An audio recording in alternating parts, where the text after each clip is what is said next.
안녕하십니까. 다르지 않수다 황순기에 들려드린 책 27번째입니다. 지난번 살아남는 최강의 식사 1, 2는 미국인이 쓴 책이기 때문에 이 미국인 위주의 식단이었습니다. 그래서 이 한국인 위주의 저탄고지 식단이 없을까 책을 뒤져봤더니 10월 중순에 나온 우리나라 안과 의사가 쓴 기적의 식단이라는 책이 있습니다. 한번 저랑 같이 보시죠. 자, 지금 제가 이 삼겹살에 이 희석식 소주가 아닌 증류식 소주, 그 다음에 라이트 맥주 한잔하고 있습니다. 이 뒤에 보시죠. 자, 하여튼 지방을 먹으면 콜레스테롤이 생겨서 심장병들에 걸릴 확률이 많다. 이 건강의 적이다.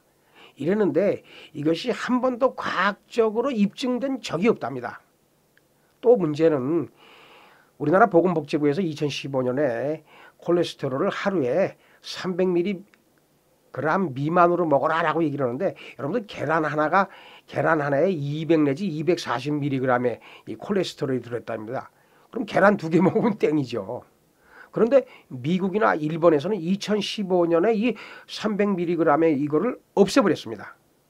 또 하나, 이 5개국의 심장 전문의 17명이 120만 명의 임상실험 결과를 보니까 이 나쁜 콜레스테롤이라는 LDL이 동맥경화와 관련이 없다라는 것이죠. 그러니까 지방 먹어도 좋다는 겁니다. 근데 왜 저탄고지이냐? 이 탄수화물, 즉 포도당을 에너지원으로 쓰는 게 아니라 지방을 에너지원으로 쓰기 때문에 좋은 음식 충분히 먹으면서 이 지방을 에너지원으로 쓰는 것이 단식과 같은 효과가 있다는 것이죠. 그래서 고지 저탄이 아니고 저탄고지입니다. 그러니까 탄수화물을 우선 적게 가는 거죠. 예. 그러면서 이제 지방을 조금씩 늘려가는 것입니다. 그러면 뭐 혈당이라든지 부신피로라든지 체중 감량에 도움이 되는 것이죠. 자, 그리고 오른쪽 그림에 보시면 저탄고지의 그 영양 섭취 비율은 이렇게 되는데 이 5%의 간격이 있지 않습니까? 그러니까 나는 지방이 70%가 맞네, 혹은 75%가 맞나, 이렇게 찾아가는 과정이기 때문에 이건 조금 시간이 걸립니다. 서두에서 말씀드렸으나 이분은 안과 의사인데 본인도 이 114kg에서 100kg, 이게 하여튼 여러 가지 이 다이어트를 했죠. 근데 지금 가장 성공한 것이 이 저탄고지 다이어트로 성공을 했단 말이죠. 그래서 지금도 계속해서 이제 건강한 몸매를 유지하고 있고요. 근데 그러다 보니까 이 안과를 운영하다 보니까 이 당뇨, 이 합병증 환자들이 많이 오시는 거죠. 근데 그분들에게 고언 이런 거죠. 환자분, 식이요법을 같이 병행하시면 좋을 것 같습니다. 그래서 실명을 앞둔 환자도 고쳤고, 이 망막병증 이 사람도 고쳤고, 결막력 환자도 고쳤죠.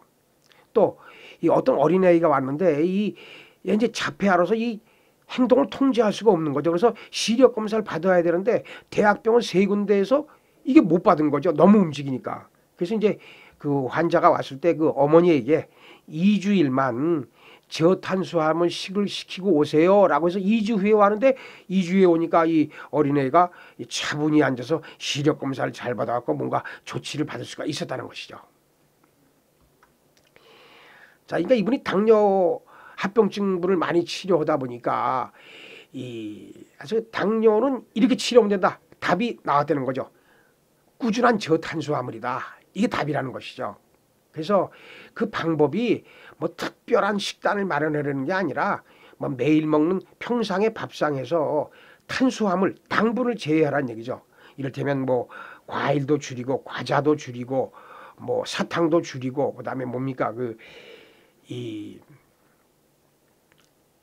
음료, 탄산음료 뭐 이런 것도 줄이고 이러는 얘기죠. 자, 그런데 이제 이 혈당치가 많이 내려가면 한번 이제 탄수화물이 땡길 때가 있는데 그때 한꺼번에 많이 먹는 걸 치팅이라고 합니다. 그런 거 하지 마시고 먹고 싶으면 서서히 늘려가고 또 이제 당 수치가 올라가면 또 서서히 줄이라는 얘기를 합니다. 자, 이분이 안과 전문의지만 이제 본인이 이제 다이어트를 하면서 이제 영양학도 공부를 했고 이 신진대사학도 공부를 많이 했답니다. 그래서 보니까 결국 이 눈이라는 것이 우리가 혈관을 직접 볼 수 있는 기관 중에 하나이고, 그다음에 눈이 피곤하면 이게 전신이 피곤하면 눈에서부터 제일 먼저 온다는 것이죠. 근데 영양학 공부도 하고 신체 대사학 공부도 신체 대사학 공부를 하다 보니까 결국 노인성 병, 백내장, 녹내장, 황반변성, 노안 이런 것이 전부 다 탄수화물이 원인이라는 것이죠. 또 우리 어린애들, 우리 젊은 사람들 근시 있지 않습니까? 근시도 인슐린 저항성과 연관이 있다는 것이죠. 그러니까 결국 이 탄수화물을 적게 먹게 되면 눈이 맑아진다. 젊으신 분이건 나이 드신 분이건 그렇다는 얘기입니다. 네, 저탄고지 다시 한번 정리를 한번 하겠습니다. 우리말로는 저탄고지, 그 다음에 영어로는 low carbohydrate, high fat. 그 다음에 우리가 이제 포도당을 에너지로 쓰는 것이 아니라 지방을 에너지로 쓰는데 그 지방을 에너지로 쓰는 그 우리 몸 안의 효소 이름이 케톤이랍니다. 그래서 키토제닉 다이어트. 자, 일본에서는 이 하여튼 포도당이 문제가 있기 때문에 당질 제한 이렇게 얘기하는 다 똑같은 것입니다. 그래서 실제로 이분이 이 4개월 만에 고기와 달걀을 마음껏 먹고 15kg를 감량을 했고, 그다음에 감기, 알레르기, 이 탈모 증상도 없어졌습니다. 그다음에 비염도 없어지고. 자, 실제 사례죠. 이 밑에 그림은 이제 아기 낳았을 때 100kg 했었고 지금은 이제 아주 좀 건장하고 아주 체격 좋습니다. 자, 다이어트 그런 말입니다. 우리가 적게 먹고 많이 운동해라. 여기에 문제가 있다는 것이죠. 삼성경제연구소에서 2013년도 조사한 바에 의하면 우리나라 여성의 95%가 뚱뚱하다고 생각합니다. 그래서 다이어트를 하는 거죠. 근데 성공 확률이 17%밖에 안 되고 2년 이상 유지하는 비율이 2 내지 3%밖에 안 된다는 얘기죠. 그다음에 비만율도 계속해서 올라가고 있고요. 왜 그러냐 하면 적게 먹었기 때문에 배가 고픈 거죠. 다이어트 끝나면 참긴 참다가 다이어트 끝나면 이게 다시 한번 탄수화물 과잉 섭취가 돼서 계속해서 요요 현상 또 다시 다이어트 이게 뭐랄까요 악순환이 되는 것이죠. 그러니까 하여튼 탄수화물 과잉 섭취가 문제다는 얘기죠. 자, 근데 그럼 어르신들은 어떻게 해야 될 거냐? 저탄고지를 제가 실질적으로 한 300명에게 설문지를 받아서 조사한 번 이제 오른쪽에 그림입니다. 60대 이상은 이 50대 이하보다 하여튼 그 햄버거, 피자, 라면도 이 가공식품을 좀 덜 먹습니다. 예. 그러다 보니까 가공식품이 문제가 되는데 가공식품을 덜 먹으니까 어르신들은 지금 드시는 거 그대로 드시는데 조금 지방을 더 드셔라 이런 얘기죠. 그래서 지방을 어떻게 먹느냐?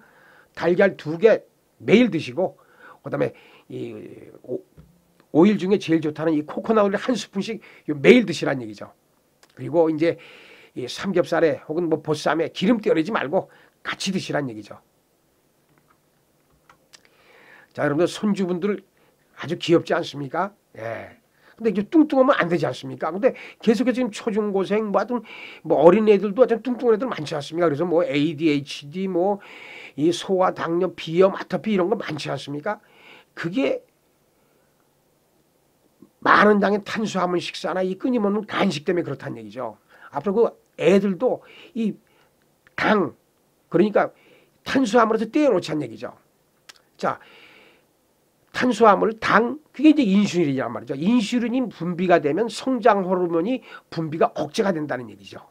그래서 이제 특히 또 어린애들 저녁 때 과식 금지입니다. 왜냐하면 과식하게 되면 모든 에너지를 소화에 쓰기 때문에 이 성장 호르몬이 나올 새가 없다는 것이죠. 자, 손주 여러분들 귀엽다면 하여튼 저탄입니다. 자, 이제 저탄고지 먹거리를 크게 정리를 한다면 하여튼 가공식품은 절대 안 된다. 거기에는 하여튼 당들이 많이 들어가 있다. 자, 그리고 육류 많이 먹어야 되는데 더더욱 많이 먹어야 될 것은 채소 정말 많이 먹어야 된다는 얘기입니다. 채소 많이 먹는 게 이거 꼭 들어가야 됩니다. 이 저탄고지에 채소 더 많이 먹어야 된다는 것을 꼭 아셔야 되겠습니다. 자, 이 기름 중에 들기름도 괜찮답니다. 근데 채소 중에서 말입니다. 잎채소 위주로 많이 드시고 그 대신 고구마, 감자는 이게 탄수화물이 많답니다. 그래서 이건 좀 적게 드시기 바랍니다. 요 계란에 말입니다. 이 흰자에 알레르기 유발성 물질이 있다니까 이건 좀 조심해야 되겠고요. 이 한국식 탕이 있지 않습니까? 이게 훌륭한 저탄고지 음식이랍니다. 그 대신 단 여기에 밥을 말아 드신다든지 그러면 안 되시는 것이죠. 그래서 하여튼 밥을 조금 드시든지 아니면 건더기만 드시고 국물만 드시든지 하시기 바랍니다. 자, 우리가 가끔 또 외식해야 되지 않습니까? 하여튼 구이 뭐 마음대로 드시고 그 대신 좀 양보다 질입니다. 질. 좀 더 좋은 고기. 예. 그다음에 국물 다 드셔도 되고 다시 한번 강조드립니다만 밥배기입니다. 밥배기. 자, 보쌈 삶은 거, 찐 거 좋습니다. 그 대신 좀 설탕이나 캐러멜이 덜 들어간 걸로 고르시고요. 자, 술. 제가 처음에 말씀드렸는데 이 희석식 소주에는 아스파탐 같은 인공 감미료가 들어가 있습니다. 그래서 인공이라는 것이 문제이고 또 이 달기어는 이게 어떤 그런 당 물질이 들어가기 때문에 문제이고 그래서 증류식 소주 이거 뭐 선전은 아닙니다만 이 대장부라고 요 싼 증류식 소주 있습니다. 그다음에 이제 맥주도 라이트나 드라이 맥주 이것은 완전 이를테면 그 당화 과정을 거친 거기 때문에 당이 없으니까 많이 하여튼 그것도 하여튼 300cc 미만으로 드시기 바랍니다. 자, 이 왼쪽의 것은 말입니다. 실제로 이 저자가 4개월 동안 15kg를 뺀 식단입니다. 이거 한번 참조하시고요. 이제 오른쪽에 건 이제 이분이 이 카페도 운영하고 계신데 약 4만 명의 회원이 있는데 그 카페 회원들이 아마도 좋은 메뉴를 많이 이제 올려주시나 봐요. 그래서 이제 거기 보면 이제 시래기 된장국에 삼겹살 수육, 뭐 소고기 무역국에 갈치구이 나물 좋지 않습니까? 이게 재밌는 게 키토 김밥인데 이건 김밥인데 그 안에다가 밥은 안 넣고 순전히 채소를 여러 가지 넣은 겁니다. 샤브샤브 채소 많이 넣어서 드셔도 좋고요. 그다음에 이제 비빔밥이나 회덮밥이 있는데 초고추장에도 이 고추장에는 이제 밀가루나 이 쌀이 들어가 있을 염려가 있기 때문에 좀 빼고 밥을 적게 드시기 바랍니다. 자, 오늘 결론. 음식이 약이다. 저탄 고지식은 만성질환 치유하는 식단이다. 이게 말씀드리겠습니다. 자, 오늘 27차 기적의 식단이었습니다. 28차 더 좋은 내용으로 모시겠습니다. 고맙습니다.